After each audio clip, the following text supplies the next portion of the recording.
Hello, everybody, and welcome to In Conversation. I'm James Campbell, and my guests today are Russ Bestley and Mike Deans, editors of Intellect's Global Punk book series.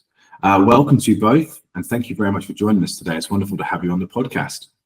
Thank you. Right. Good to be here. Thanks for the invite.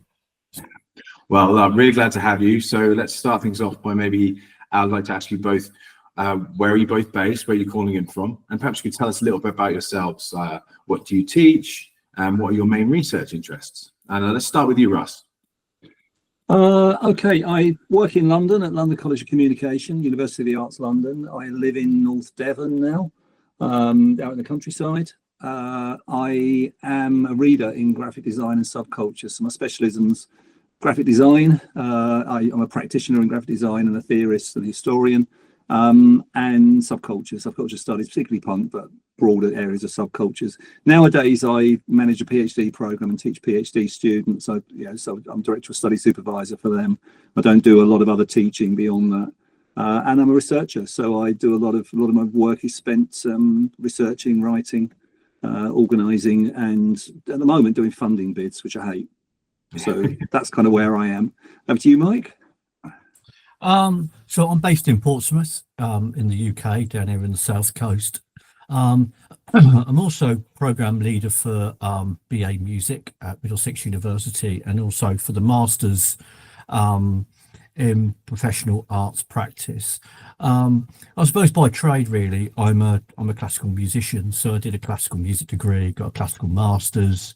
First time music I ever taught was masters, was classical, but ended up doing a PhD in anarcho-punk of the 1980s at Salford University. And so I teach a range of different music, from world music to popular music and classical music. And my kind of specialism, I suppose I'm really going into at the moment, are two fields really, the methodologies of popular music, and I've just co-edited the Intellect Handbook of Popular Music Methodologies, and also punk and religion, punk and spirituality. That's it. Yeah. Excellent. Well, thank you both for sharing your kind of your research interests and where you're based and things. It sounds like there's a nice mix there at the helm of the series as well. And I wanted to kind of jump right into the series and sort of start at kind of the beginning. I was wondering what inspired the launch of the Global Punk book series. And also maybe you could tell us a little bit about your collaborations with the Punk Scholars Network and anyone else who's involved in the book series. Well, it's not a collaboration as such. It was the book series was born out of the Punk Scholars Network and sits within or underneath the umbrella of the Punk Scholars Network. And the idea was that we were looking for an imprint or some kind of punk scholars press. And I remember the discussion we had at a steering committee meeting about how we went about creating a press that reflected our knowledge and our expertise.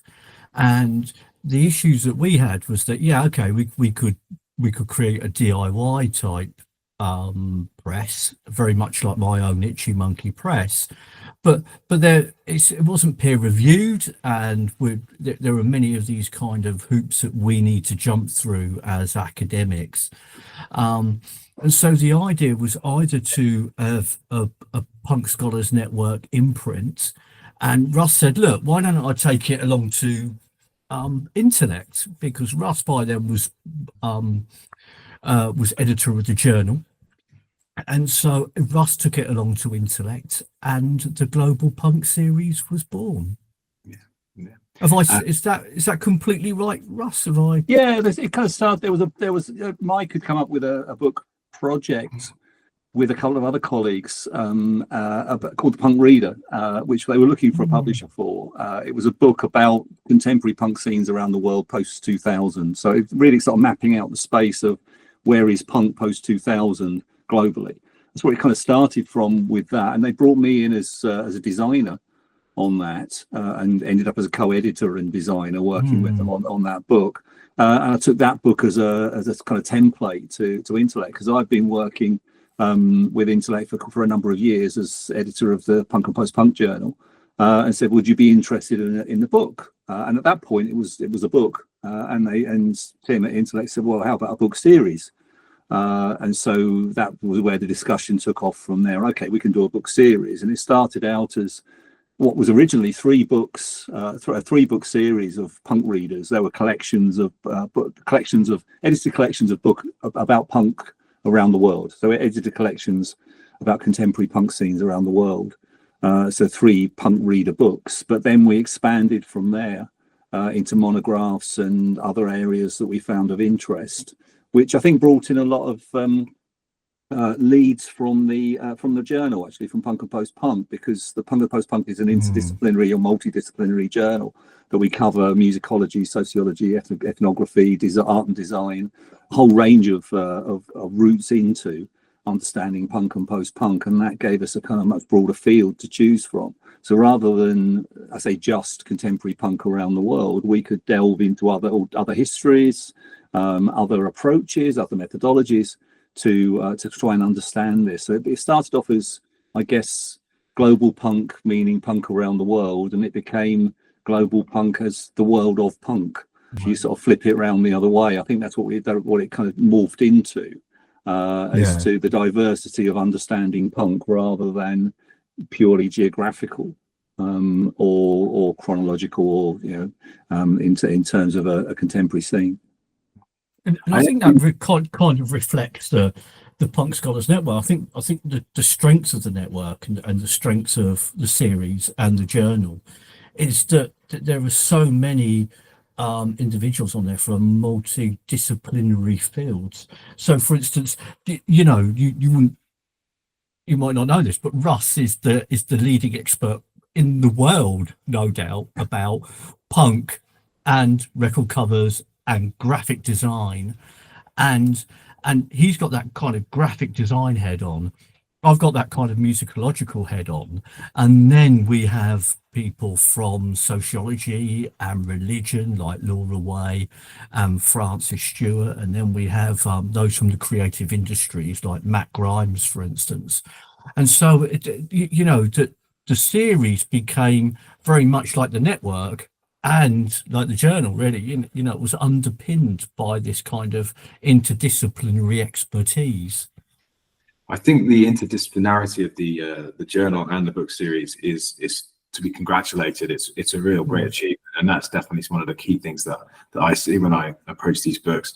But also, it's when you're dealing with a subculture like this that has wide appeal outside of academia, there's all these other issues as well. And I imagine you probably have been had to deal with some tough words from punks over the years. But what you've done that I think is really successful with this series is that you've got topics that although you're handling them often through quite robust scholarly peer review, and you're taking a research-based approach, they are very accessible, and they would be certainly of interest to lots of people who identify as punks or are involved in the subculture, or just music fans in general. Have you found that a real challenge to be able to speak to these two worlds? And I know we find it a bit of a challenge at Intellect from time to time, trying to find and do justice to the projects, bearing in mind both of those audiences. But do you find that to be quite a challenge yourselves?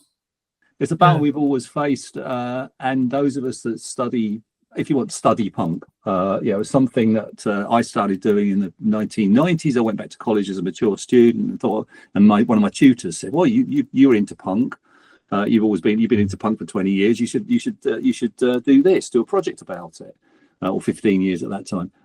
So I did, and it always felt a little treacherous, and it was always difficult to sort of navigate being a self-styled punk who's part of the punk community and grown up with it, and it's been a sort of central part of my identity, and then working in academia and feeling, on the one hand, imposter syndrome in academia, that we're studying a subject that we shouldn't be studying, or it's not serious. Because it kind of maps onto fan studies and all of those other areas that get critiqued sometimes in academia, and at the same time as as being accused of selling out by within the punk scene, which was always a difficulty. I think we spent many years discussing that with the Punk Scholars Network, but I think we got over that hurdle. I think my argument would be, and I know a lot of people who are not academics who do enjoy our books, who do enjoy the journal as readers, as contributors, who just want to see intelligent writing about punk.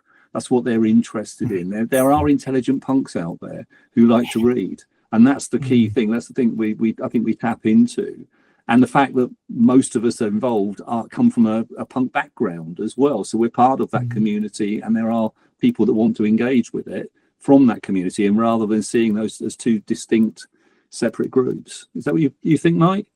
Yeah, I like your anecdote about going back to the 90s. I remember writing my MA thesis on the Kantian Sublime and Crass.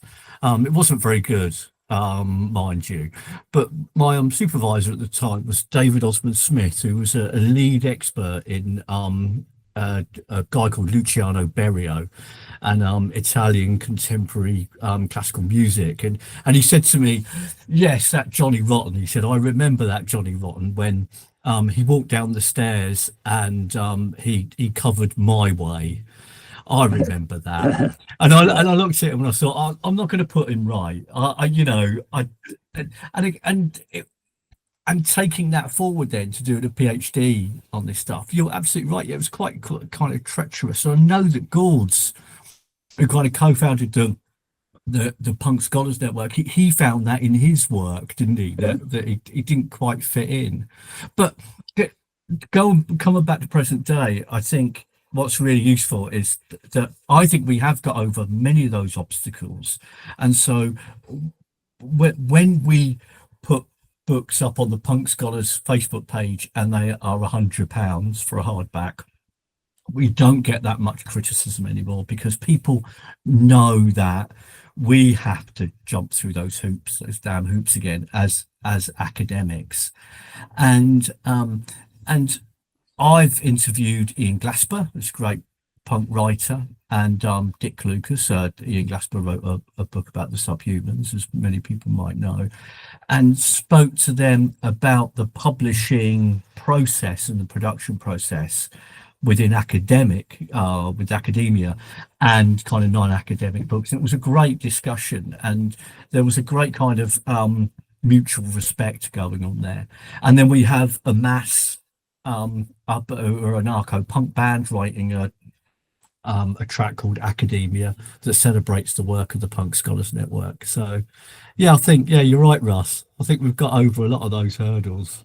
I'll throw in another anecdote from from 20 years ago when I did my PhD. I did a PhD about punk graphics, about UK punk graphics and the punk diaspora, about how punk morphed and changed around the country, around the UK between 1977 and 1984. One of my supervisors, the late great Stuart Evans, was a specialist in Georgian staircases and Wedgwood pottery, and he described me as the Arthur Negus of punk rock.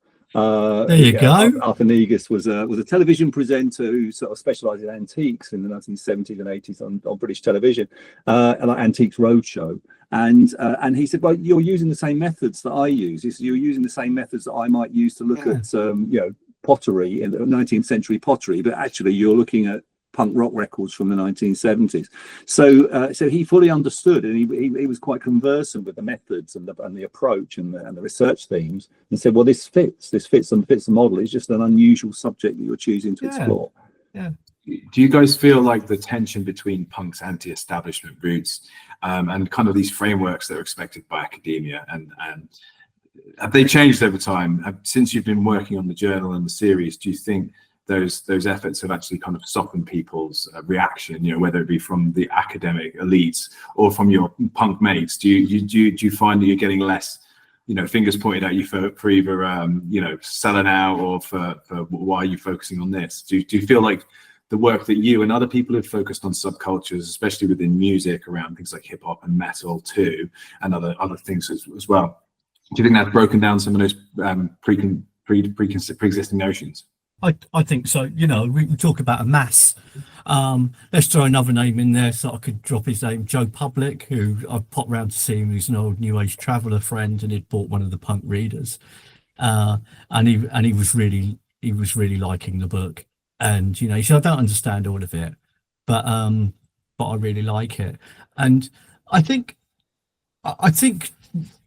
punk has come a long way, hasn't it? And one of the reasons why punk has come a long way is because of the obvious reason that we've all grown up, and so that kind of subcultural capital that we kind of would normally be prancing about with, and as we were 18 or 19 or 20, a lot of it has now gone out the window, and for many of us, we're kind of a bunch of old blokes and older women or whatever, an older generation that can obviously see through a lot of this stuff. They know that the academics need to do certain things, and they need to write in certain ways. I think there is a something of a cultural turn in academia. It has been in the last 10, 20 years towards an acceptance of popular culture being important, and that's something that I think I'm in an art college, and I'm in the biggest arts university in the world, I think.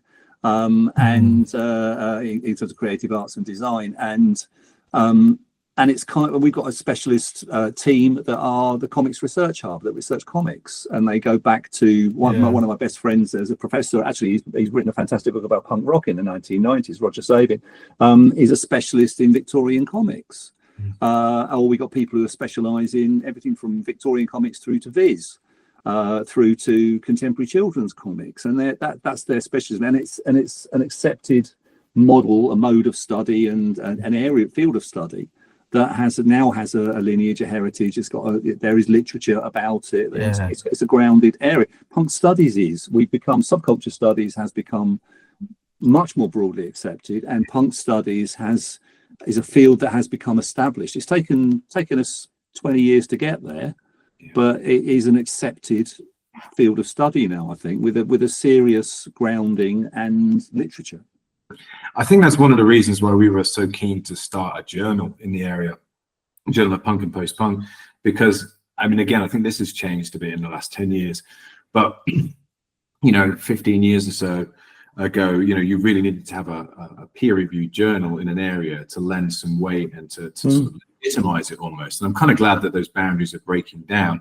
But was that one of the reasons why you went the route of founding a journal first before the book series, or was it just kind of they were two separate processes originally? It was the team that started the journal kind of predated the Punk Scholars Network by about a year or so, I think. The journal came out of a conference in Leeds about post-punk, and the kind of team that were involved in that approached Intellect and said, would you like a journal? So we kind of launched it from there. They kind of coalesced about 3 or 4 years later and got much more closely entwined, partly through personnel, partly through my involvement and Mike's involvement.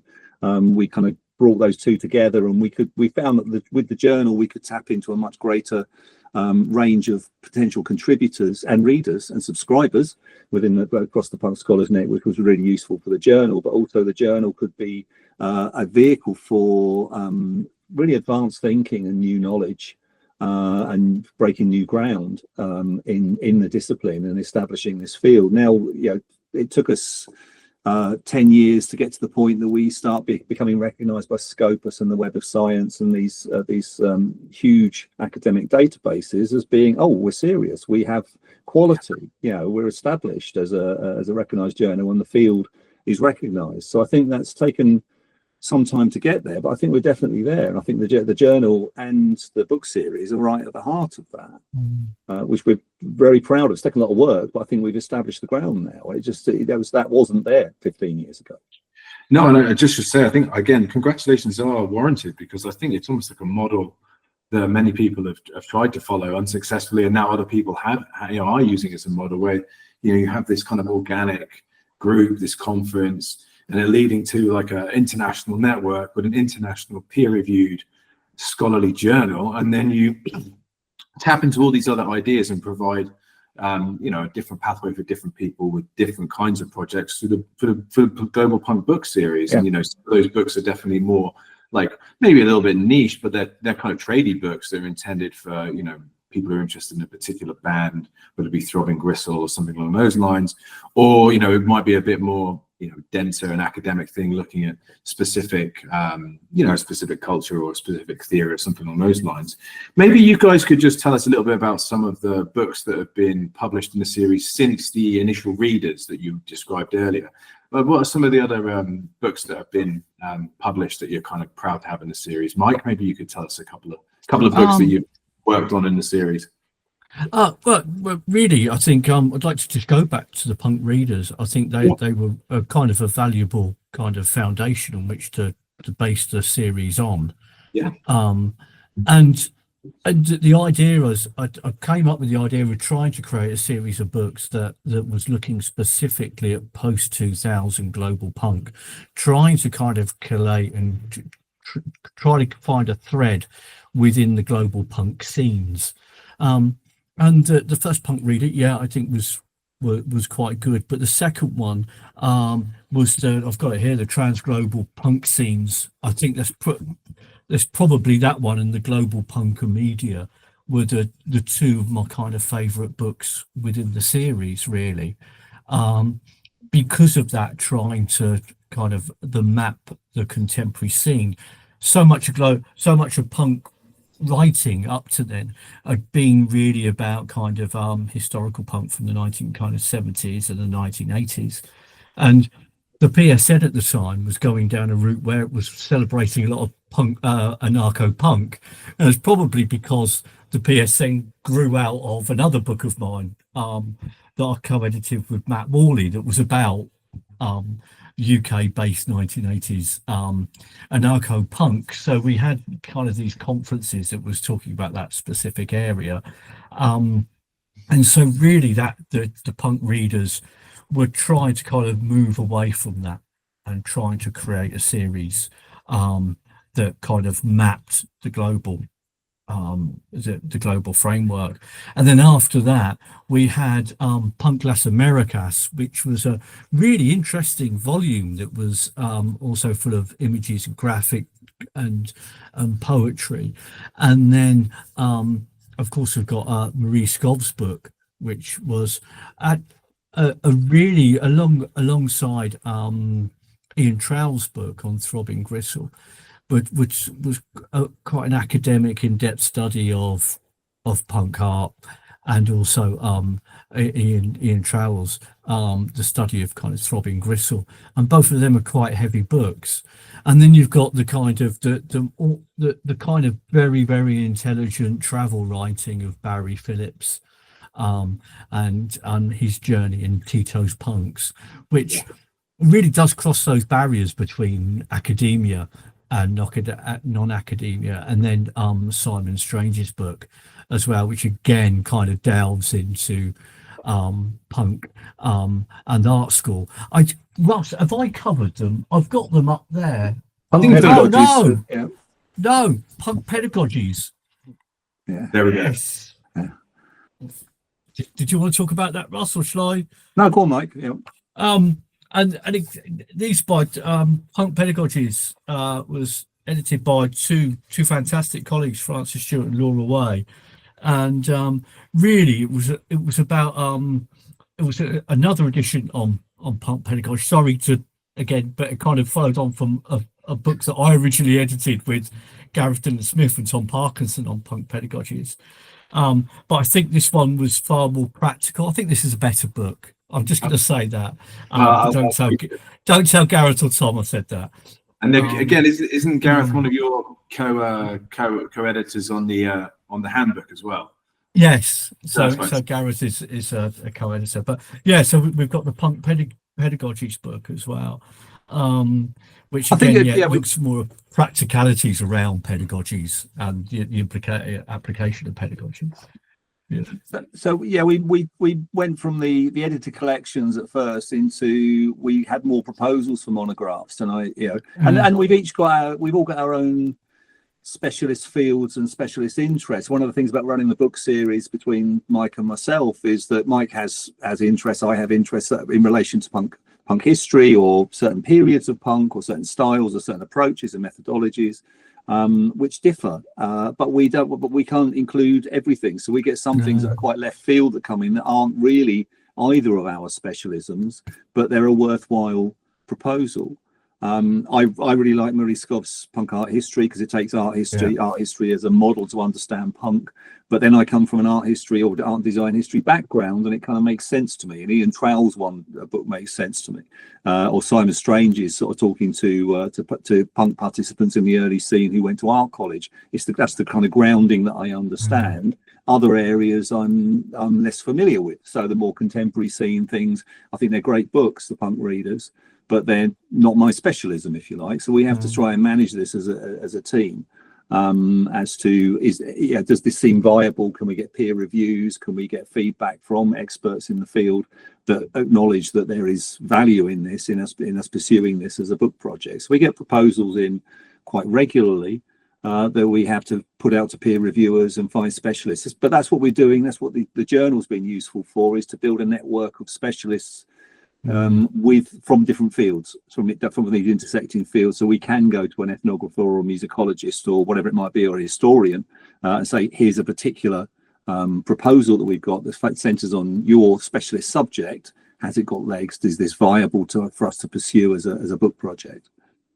I think that's one of the great successes, is both the sort of interdisciplinary nature of different contributors and the types of books you're putting out, but also the fact that it isn't just those Western histories, like quite often, how many times do we need to hear the foundation story again? And I think you've done a really good job of moving away from that and providing a platform for like those non-Western voices and for different perspectives as well, which is great, and a great way to have started the series. But Russ, I wanted to ask you a little bit about the artwork as well, because I know that's part of your background. And the whole series, in terms of the books, at least, they all look quite different, but they have a brand. There's clearly visual language at play there, and you've used different sizes. Some are more kind of pocket guides, or kind of a train read, versus others are more weighty academic tomes, and the artwork, but also the kind of the layout and design does kind of look like that. And of course, we mentioned, Mike was talking about Marie's book on punk art history, which has these lovely color illustrations, but it's also kind of like, it's on that almost like typewriter type fonts, and there's a lot of design thinking has gone into these. So these aren't just, they're certainly not just straight trade books, and there isn't the kind of big market to allow for every flourish. So I'm really interested to hear a bit more about kind of your visual language, the branding, and how you managed to pull that together. And I assume that's quite important to you. So maybe you could just talk to us a little bit about that. It's important to me. I think it's important to us. I was going to say it's important to me. Hopefully, it's important to Mike as well. And yes, nodding enthusiastically. It was part of the original pitch. I took that first book, the Punk Reader book, and I'd come in as a designer stroke co-editor on that first book, the Punk Reader, and then took that as a sample to Intellect, say, would you be interested in this book? And it turned into a book series. And at that point, I said, well, I designed the book, so I'd quite like to be involved in designing the series of the books. And in part, that was to help reduce costs. The little thread for Intellect was, okay, I can take on some of the labor. Mike and I can do some of the indexing and all that kind of thing. Some of that hard work. I can do the design, and not just the people ask, oh, you design the cover, now we design the book. It's the typesetting, it's everything from start to finish. But that could help contribute sort of to the production costs, so it could help reduce the production costs, which does mean sometimes we can go straight to paperback, which has been really helpful for us for the market, and it can help us with production costs of the books, which is really helpful. But I'll be selfish as well. It allows me as a designer to design a book series. I mean, you don't often get that opportunity as a designer. You get so often as designers get told what to do, and they get different clients wanting different things, or as authors we submit our books to a publisher, and the publisher says, well, send us a picture for the cover and we'll do the rest. And for me as a designer, it was an opportunity to have complete control. I've recently written another book, which actually isn't with Intellect, but about autonomy, about DIY, about punk graphics and punk graphic production, which is one of the core manifestos of punk is autonomy, is having control of everything from start to finish, rather than allowing someone else to mess with what you do. And that's a basic principle that I've always lived by, and it's rare as a designer to get the opportunity to do that.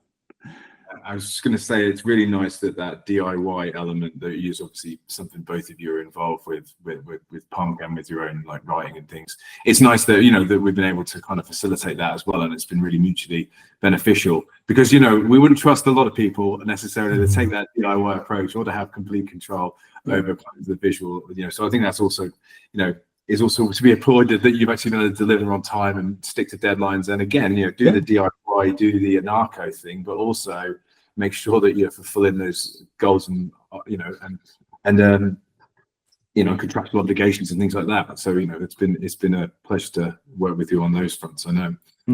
Can I also mention how important Russ's artwork is to the Punk Scholars Network? Because you know, as me starting to work with Russ, I had no idea about bleeds at the corner of pages. I had no ideas about hangover quotes or these kind of orphan words. I think that's what they called, aren't going?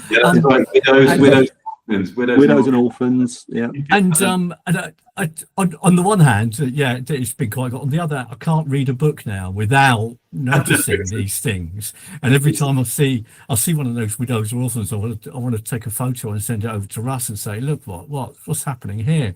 But if you jump on the punk, if you jump on the Punk Scholars Network website and have a look at our posters, especially for our UK-based conferences, there is a theme that runs all the way through them, and Russ has designed each one of those posters and many other posters as well that accompanies the Punk Scholars Network, and that there's a real rigorous kind of artistic ethos going on there due to his work.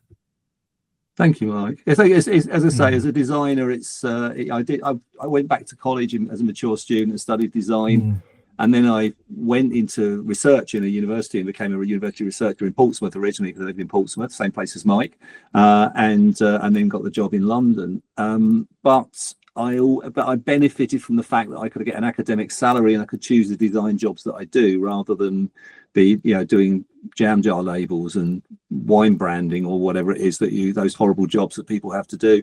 And so I could pick and choose. This was just a golden opportunity for me to have control of something that I think is sympathetic. I think it's sympathetic to the content. I think it matches. I think it works, and it's something that's different from expectation. But the purpose of the design of the book series was to not follow the standard, what we might expect to see for a punk book series, which would be horrible pictures of skeletons and Mohicans and ransom note typographies. Can we do something a little more sophisticated than that, but not too far away that it's alien to a readership that is engaged with the content?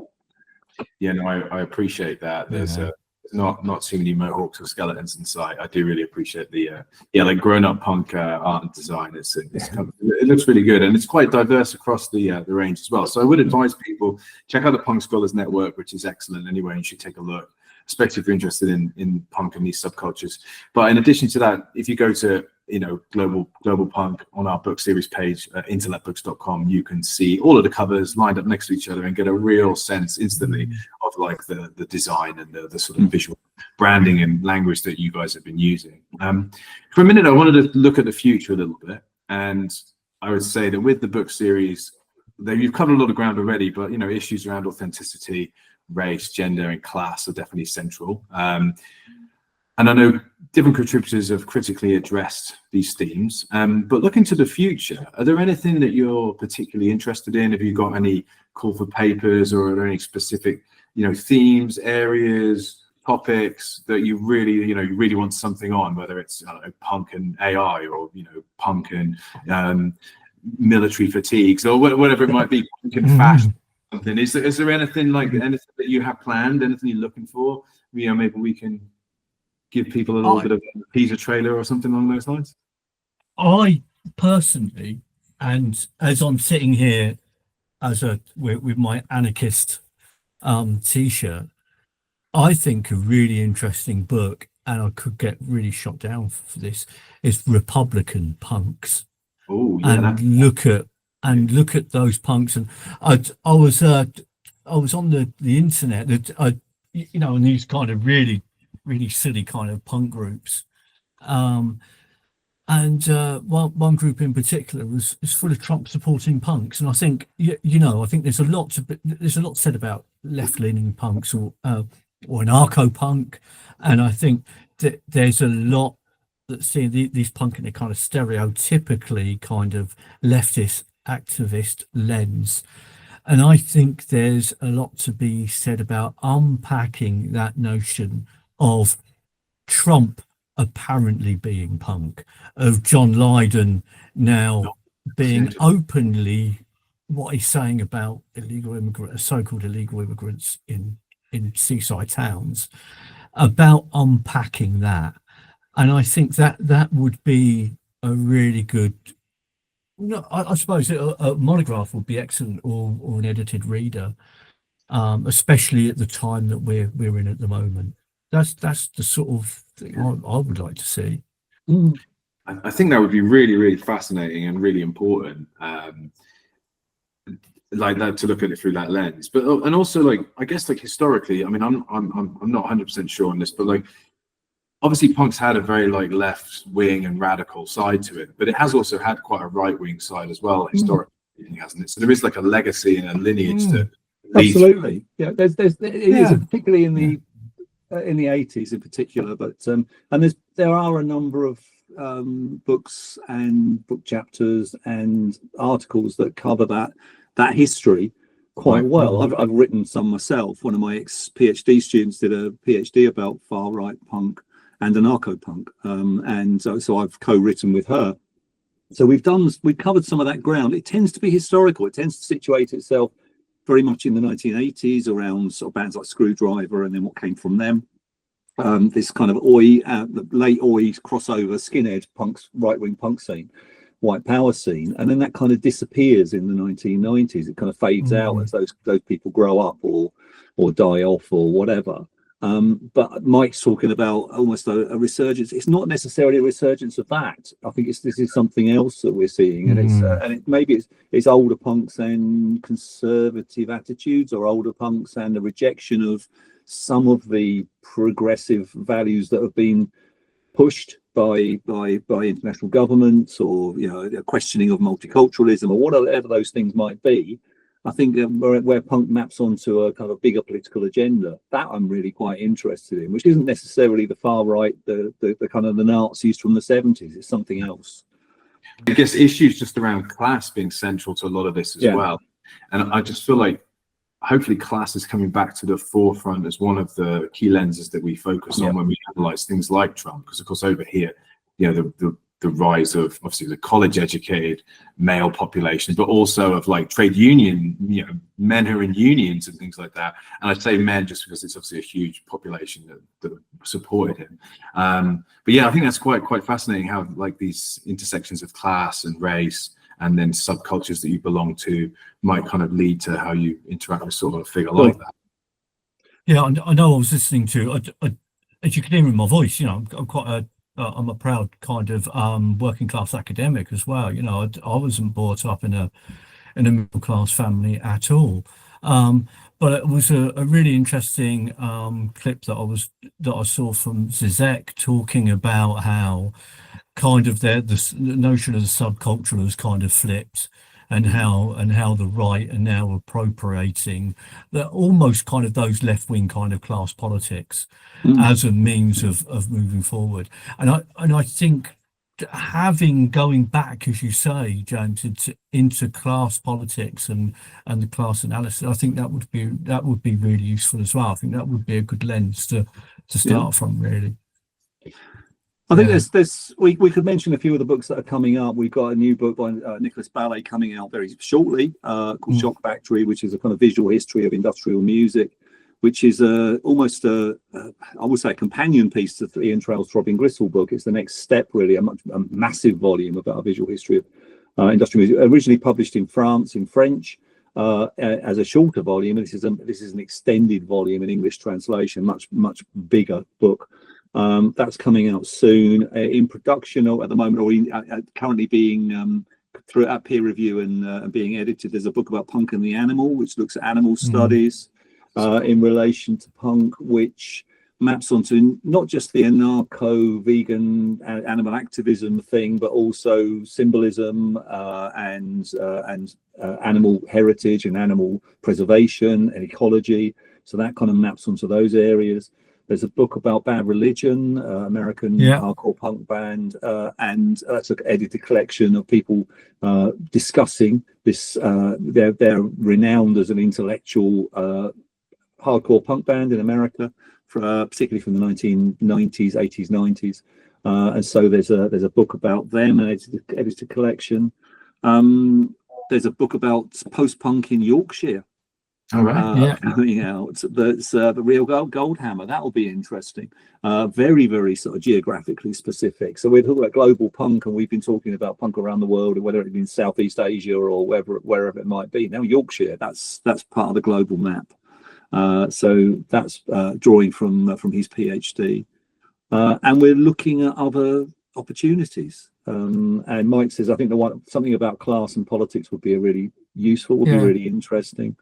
I'm always interested, obviously, from my background, I'm always interested in design-focused, design-centered suggestions, proposals, and we're scoping the field beyond that. I think there's plenty. I think Mike's working on a book about punk and philosophy. Yeah, I was going to say that there's two you've forgotten there. There's Gregor Gale's book on the Clash that he's looking to bring out on the series, and also the book on punk and philosophy as well, that I'm co-editing with Ed Avery and Grace Healy as well, which looks quite an interesting set of chapters as well. That looks at punk through the lens of the Western philosophical tradition. Yeah. What a list! That's a hot list of upcoming titles, and again, like, just shows the wealth and depth of materials you're willing to consider. And I guess I should just add here as well is that, it's pretty clear from talking to you, but you're happy to welcome early career researchers. It could be first publication. It's going to go through a robust peer review process, and again, international clearly, and interested in all different perspectives. So that's a pretty open board there for anyone who is interested in submitting.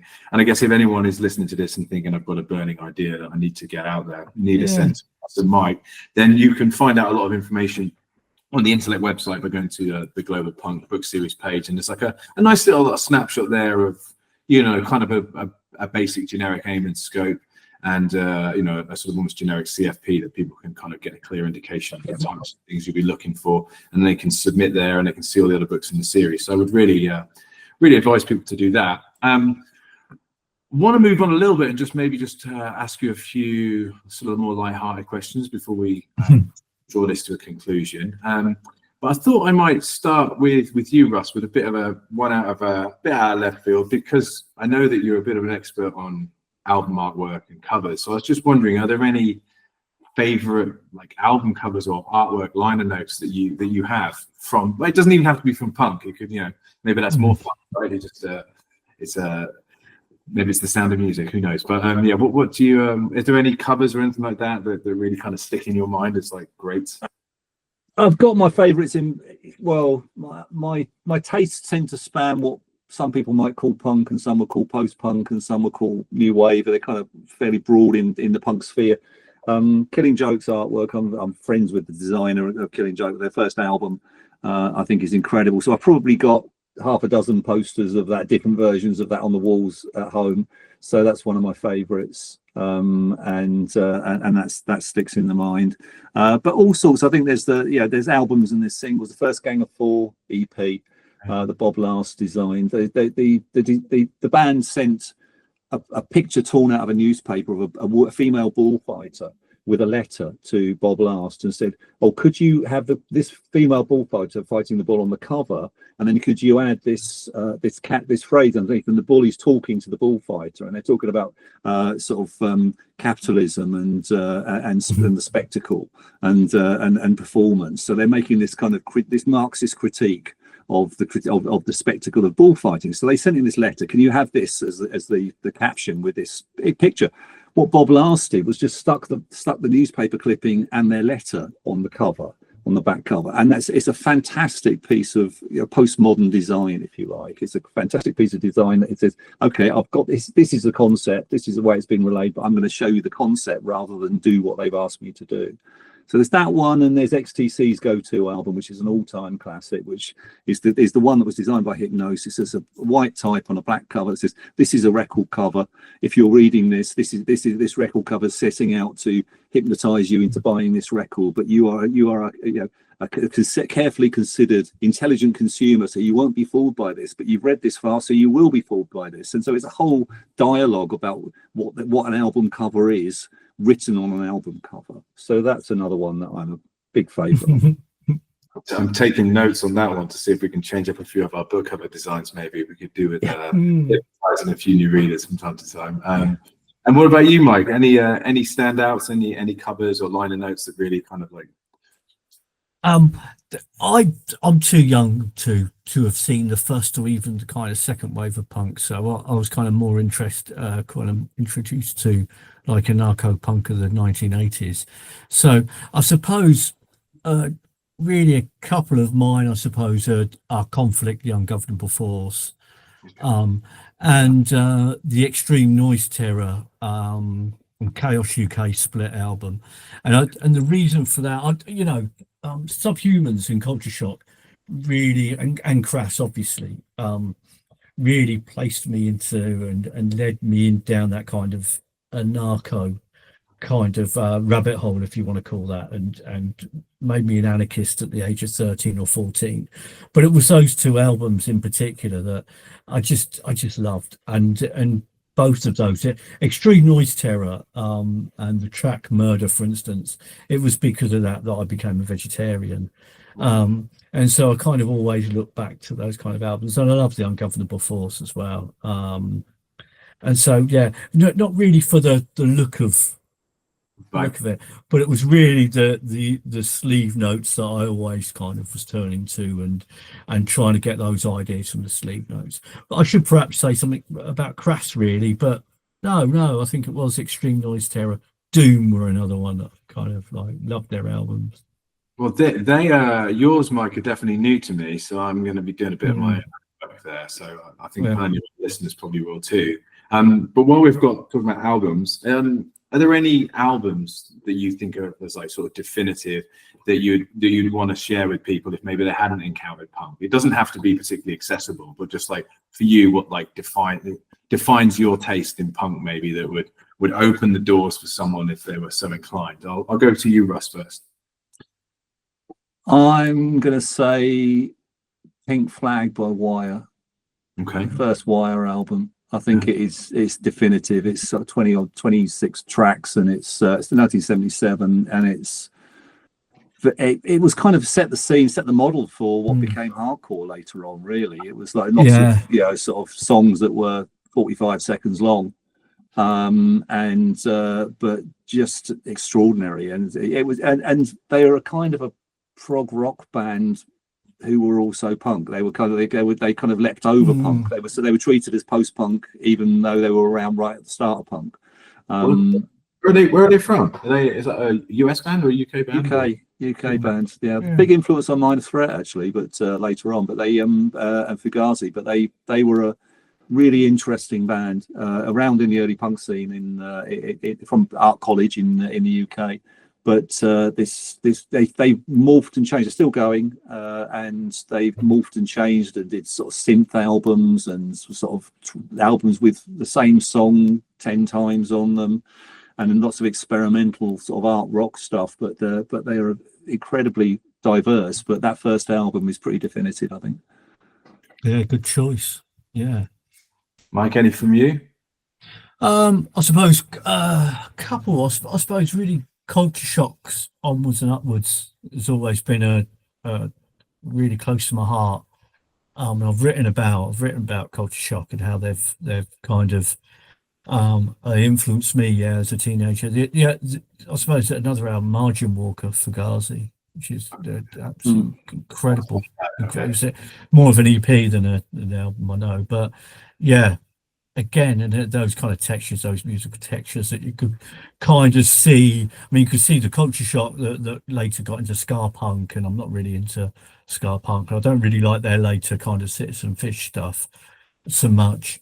But with Fugazi and 108, the Krishna Call band, very much the same. These kind of musical textures that are going on there, very experimental.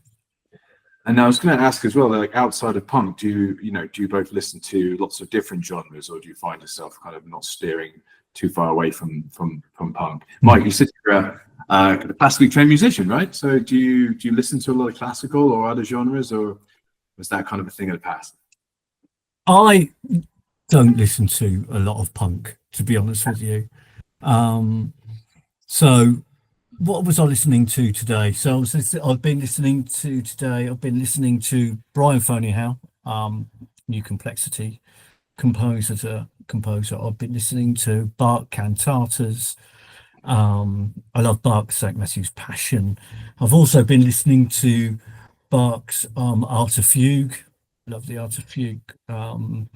And I'm also listening to a lot of kind of post-minimalist composers that are using church organs, like Cady Malone and Sarah Davachi at the moment, more than I actually kind of listen to my own punk. So I actually listen mostly to classical music. If I put something on, I love Baroque opera. I love Handel's opera, for instance. And I like classical actually more than I perhaps like some of the punk stuff these days. Perhaps I'm getting old. I think we all are, but I think our appreciations are broadening. Let's put it that way. Maybe that's what it is. But I was listening to punk alongside my classical degree when I was learning about the Second Viennese School in Schoenberg, Berg and Webern, and atonality in the 12-tone series, and Stockhausen and Xenakis. And I could kind of see this sort of side by side with the kind of punk that I was listening to, like Discharge or Napalm Death. They're very much the same. And the kind of philosophy around, like, people like John Cage, for instance, or Terry Riley. Right. Yeah. Well, thank you very much for sharing that. And Russ, how about yourself? Do you listen to a lot of punk, or are you kind of all over the place with your musical tastes? I'm all over the place. I think and it tends to be historical stuff. I tend to sort of, I think I kind of was really into punk for many, many years, and particularly 70s punk and the kind of the early punk scene. And then when it morphed into sort of post-punk and new wave in the sort of late 70s and early 80s, that's still my kind of core passion, I think. But then I started sort of realizing I've been a purist from the age of 16, and I ought to work backwards. And so I started discovering, Alice Cooper and Black Sabbath and 60s rock and prog rock and Kraftwerk and all that kind of stuff. And then I started listening to the Mekons. I'm a big Mekons fan. A new album's just come out, so Mekon's new album. They still going. Half of them they started in Leeds. And half of them moved to Chicago in the early 80s and started doing. They just before they moved over there, they started doing English folk music, and then they moved over to America and started doing sort of alternative country, and got involved in Bloodshot Records in Chicago. So I got quite into alt country and roots Americana sort of music, really. So a lot of that I listened to. Bit of power pop, bit of Cheap Trick. Can't fault that. ZZ Top. I like a bit of ZZ Top, and then just novelty stuff. So I know it's a shame we can't do these things on video. There's the Pink Panther Punk album, and which isn't a great listen actually. Top of the Pops albums. So the top of the Pops albums. I wrote a piece in the journal about all the punk covers that were on the Top of the Pops albums. So I collect those. So I collect these terrible covers albums from the late 60s and early 70s, doing with cover bands doing interpretations of Slade and T-Rex. So all that kind of stuff. And what have I been listening to recently indoors? Because I collect vinyl. I'm a big record collector. So what's on the turntable at the moment? Probably a Blondie box set, a box set of Blondie demos from 1976, which is extraordinary, which is absolutely brilliant. I've just got some stuff from Record Store Day being posted to me. It's the American mix of the first Public Image album. I think there's a Talking Heads album and a Wire album and some other bits and pieces that someone sent to me. So I don't know if it's the same in the UK, but over here in the US, where I'm based now, we've had a nice resurgence of independent record sellers and bookshops. A lot of independent book record shops who are like setting up on their own as well, and not like a coffee shop with a few records in the back or an Urban Outfitters type situation or whatever. But one thing which is a bit annoying is you can get really all those records you couldn't afford when you were a kid, or you missed the run or whatever. A lot of them have been reissued, and the vinyl quality is really good. But they put them in these really naff digitally printed sleeves with no gatefold, no line and notes. Oh, right. Go back to my phone, because I'm a bit of a collector myself. So, and of course, the aesthetics of it and the branding and the visual imagery and everything is not necessarily as important as the music to me, but it certainly is. And it's like nostalgic of childhood being 41. You used to couldn't afford that many albums, and you'd pour over the liner notes. So that's why I kind of got that question. So I don't know, how was the is it mainly secondhand stuff in the UK, or are they reissuing a lot over there too? And what's the? It's both. I personally, I'm a bit of a nerd collector, more than Mike is, and so I always try and find first presses. I'm a bit of a nerd about record production. So things like the sleeves, we went through that terrible phase when CDs were launched. I was working in record shops through the 80s. So when CDs were launched, and so what they did was just shrank down the artwork and put it in a 12-centimeter box and said, well, that's the artwork. And then when they start reissuing the albums, they just blow up the artwork from the CD again, and it's just so you've got this horrible. Lose it. All the small type has disappeared, and all the details disappeared. And you get these horrible sort of blurred images, or they'll do a bad scan of the original record cover, and then sort of do a as you say a nice pressing, probably on coloured vinyl of the album with a sleeve that's just blurry and a bit badly produced. So that does drive me a bit nuts. So I always kind of go back to the original pressings where I can. So I do spend a lot of time on Discog looking for minted copies of old records. And the OPEC oil crisis of 1973 led to the production of records changing, so that virgin vinyl wasn't used. So they melted down a lot of old recycled records and then reused the vinyl. So the production, the actual pressings were poorer quality for a lot of stuff from the mid 70s onwards. So up until the early 70s, it was on virgin vinyl. But if you get Japanese pressings, they're always on virgin vinyl. So I do tend to buy Japanese pressings of my favourite albums. So I'm that nerdy. I've probably got sort of 30 copies of the first Stranglers album from around the world and stuff like that. So I'm a bit like that. And the Japanese ones are fantastic. Okay. So now now I'm getting some of the memes and things you see floating around the internet.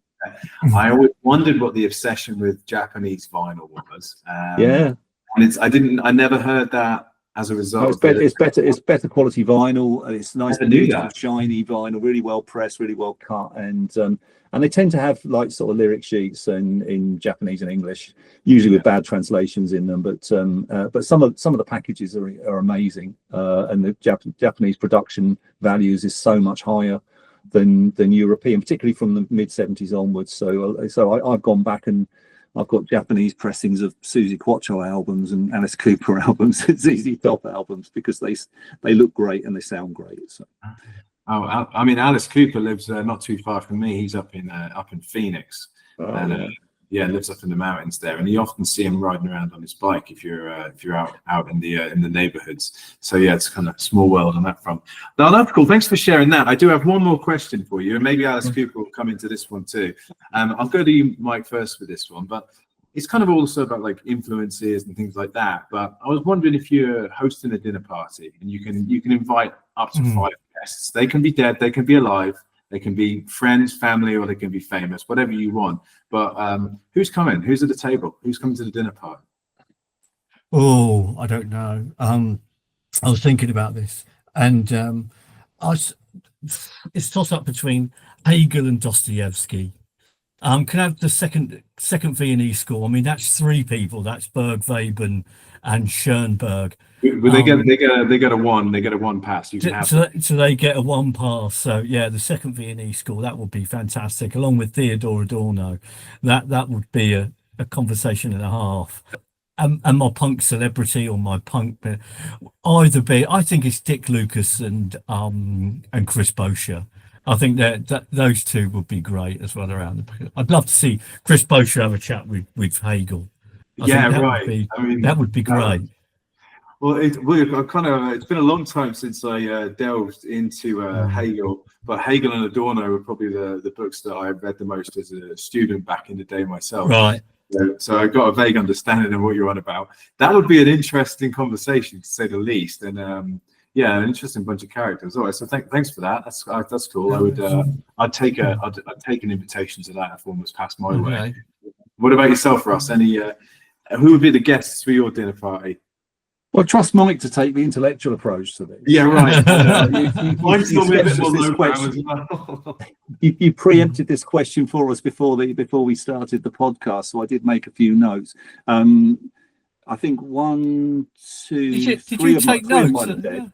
Yeah, I did make notes. 3 of mine are dead, and they would make for a quite a controversial dinner party. So I've got John Lydon, lifelong hero of mine, Marquis Smith from The Fall, Johnny Ramone, invented punk rock guitar, Jamie Reid, the designer for the Sex Pistols, and Debbie Harry. Oh, okay. So there's my list. Johnny Ramone and John Lydon may or may not get on. Marquis Smith will probably not get in with any of them. No. So it could be quite a bit of a dust up at my dinner party. But they're all people that I admire for different reasons. So that's why they're all musicians. Yeah. Jamie Reid is an artist or a designer. I think a conversation between Debbie Harry and Adorno would be quite good, actually. I think Debbie Harry would have him for dinner, to be honest with you. I think, I think she might have all of them for dinner, to be honest. Yeah, I think so. Yeah. Rightly so. Oh, cool. Okay. Well, look, I really appreciate you sharing those with me. I know that was one of the few questions that you had time to kind of prepare. But it's always interesting to hear who people would have over for dinner. So without further ado, I just want to say thank you very much for your time today. It's been really fun having you both on the podcast. I really enjoyed talking to you, and really happy to be working with you on the Global Punk Book Series and the Journal of Punk and Post Punk. I urge everyone out there to go and take a look, just to go to intellectbooks.com and search for punk, and you'll bring up a wealth and depth of awesome books and journals and various bits of materials. And of course, do check out Russ and Mike, look at their work, and the Punk Scholars Network more broadly as well, doing great work internationally. We do have an open call for papers, so we are looking for books for the series. So if anyone's interested in joining the party, Debbie Harry doesn't bite, come and drop us a proposal. And do you guys any final thoughts or anything you want to say before we hand off for the interview? Ross, have you got anything? I haven't got any catchphrases. I'm not going to say punk's not dead. No, I just want to say that it's Russ and I who are here on the podcast, but it's not just us. There are a lot of others behind the scenes, especially over in the US. That are working really hard to make the series what it is and make the Punk Scholars Network what it is. And so it's not just us. And we need to thank those that are behind the scenes. I don't know whether we could name some names like, Ellen, Jessica, we've mentioned Francis and Nora, there's Matt Grimes as well, Dan Macagon, there's Fakran over in Indonesia.